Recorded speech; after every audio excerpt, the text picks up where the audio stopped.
When it comes to getting fit, you may think, go to the gym. Dr. Riley has other ideas. Welcome back to SpineCast. For answers on getting fit, we turn to Dr. Sean Riley with Tulsa Spine and Rehab. Thanks for being with us, Dr. Riley. Hey, Charlie. Sean, sometimes there are words like quiche that men stay away from. Yogas and Pilates may be two words that belong in the same file folder for most men. Is that right thinking? I love quiche, Charlie. It's a good comparison. I mean, I had someone just the other day, a relatively fit guy, could tell he exercised a fair amount. I'd seen him more frequently for low back pain, and he was getting a little frustrated, I think. And this is a guy that goes to the gym 4 or 5 days a week.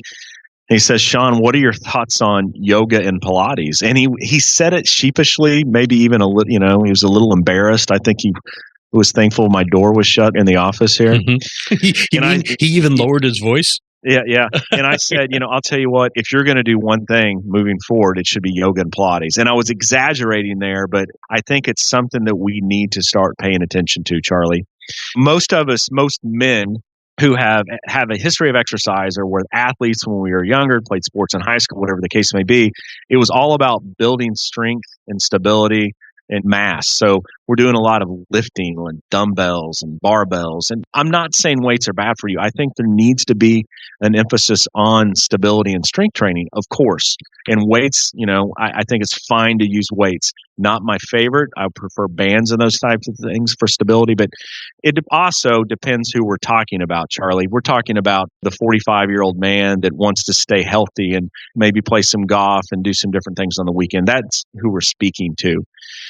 But our mind, we continue to exercise in our 30s and 40s, 50s, 60s, and our brain sometimes reverts back to that 18-year-old boy, okay?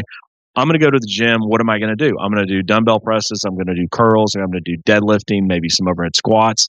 A lot of that's great exercises, but probably not the best thing for a 45-year-old that sits at a desk all day.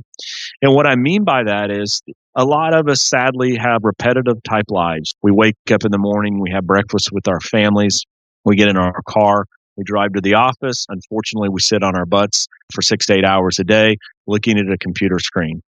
Over time, that catches up with us. I mean, you may get away with it. You may not have low back, neck, whatever the case may be. You may not have pain in those areas, yet our margin starts to shrink. And what I mean by that is the more we do something repetitively and over again, you start to get tight in certain areas, whether it's your hips, you lose flexibility and mobility in your back. Different areas of our body starts to get kind of just like a rubber band, it starts to shorten a little bit. Mm-hmm. So we lose flexibility. Then I need to go to the gym. And then I start doing my weight training, doing these types of things. And you get away with it until that one day when maybe your biomechanics or your form just isn't spot on. And boom, we have an issue.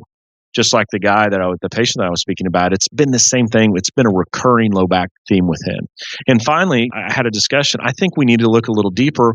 Is there an underlying issue here? What's going on? It's not a disc problem, and you continue to injure the same part of your back.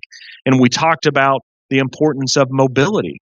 And that's why I said, please incorporate that into your routine 2 to 3 days a week, because what happens is once I reestablish motion in those areas, I can increase flexibility. It kind of widens that margin for error.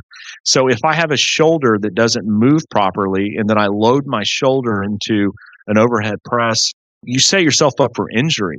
So I always talk about the foundation. We want to make sure our body has the ability to move properly. And then from there, of course, let's stabilize it. That is so important as well. We're speaking with Dr. Sean Riley with Tulsa Spine and Rehab, an integrated clinic providing chiropractic and physical therapy, massage therapy, yoga, of course, and naturopathic medicine, including acupuncture. Dr. Riley, you talk about building on the foundation. What are our next steps? Sure. What I like about yoga and Pilates is that we're not only focusing on flexibility and mobility, but a lot of times there's some strength training to it, meaning you might get in a position that is challenging your trunk or your core or your glutes, yet you're increasing thoracic spine mobility. So it's kind of like a twofer. I mean, you're getting 2 for 1 there. You're not only getting that flexibility and mobility training, there's also going to be some type of stability component. And a lot of times you'll hear me, Charlie, talk about stability versus strength. I mean, it's kind of the same thing. Stability, I get more focused on stabilizing areas. And you think about strength training, like building, developing more muscle mass. That's what's great about the Pilates and so forth. It's more, first off, I think it's safe for a lot of folks, especially if you're in a supervised class or whatnot, where an instructor can get a set of eyes on you and say, hey, Charlie, make sure to get your hip up, get your head up, whatever the case may be, trying to get you in good positions posturally. And that also activates some of these stabilizers. So that's why I'm a big fan of these Pilates, these restorative yoga, these other types of yoga classes that obviously get you in positions that stresses some of these areas. Now, you might feel tightness and tension in some of these areas, which is okay. Obviously, we want to pay attention to our body. Pain should not be, we should listen to pain. Meaning if you experience pain or discomfort, you should modify or shut it down. But these instructors are able to give you feedback and so forth to set you up for success, so to speak. Let me ask an elemental question here. What is the difference between yoga and Pilates? Well, a lot of times yoga, you will be in a more static type position. I don't know if you've heard of these different downward dog and these just very elementary yoga poses, but it's more of a static and hold, meaning once you get into the position, you're going to hold that position for a handful of seconds. Pilates, it's more dynamic. They utilize reformers and different types of machines typically to get you in these type of positions. When I think Pilates, I think a little bit more stability in that you're going to get a little more strength training with that. And then yoga is just a great option for a lot of people that were trying to just develop fundamental mobility in their bodies. The great thing about yoga too, Charlie, there are all kinds of yoga classes out there, from elementary beginner type classes to more extreme type classes, hot yoga and so forth. So I always recommend, just like with anything, like at the gym or anything that you do in life, start very basic, get yourself comfortable, get your brain used to some of these types of movements, and then potentially progress to other types of yoga. So let's sum all this up. When we talk about strength training, it might be a good idea, especially as you mature in years, to consider the alternative of yoga and Pilates, because the foundation of your fitness is going to be movement and stability and building strength.